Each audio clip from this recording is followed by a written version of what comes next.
அந்த பெண்கள் நமக்காக குடும்பத்தை விட்டு பிரிந்து, ஊரை விட்டு பிரிந்து, சொந்த இடத்தை விட்டு பிரிந்து, மனைவி மக்களை, கணவ தந்தையை பிரிந்து, பெற்றோர்களை பிரிந்து நம்மை நாடையே வந்திருக்கக்கூடியவர்களை நல்ல முறையில் கவனிப்பது எவ்வளவு பெரிய பொறுப்பு. எவ்வளவு பேர் உதாசனப்படுத்துறாங்க தெரியுமா? உமர் ரலியல்லாஹு அன்ஹு இடத்துல ஒரு கம்ப்ளைண்ட் வருது. உமர், எங்க மனைவி என்ன திட்டிக்கிட்டே இருக்காங்க உமர், எப்ப பார்த்தாலும் ஏதாவது வழி சொல்லுங்களேன்.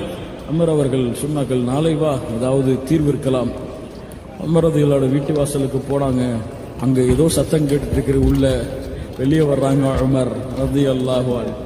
உமர் அவர்களே, உங்களுக்குமா? எல்லாருக்கும் அப்படித்தான்.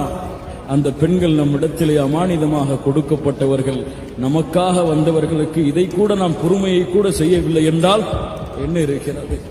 சுப்ஹானல்லாஹி ரப்பில் ஆலமீன். அதனால் பெண்களிடத்தில் நல்ல முறையில் நடந்து கொள்ளுதல்.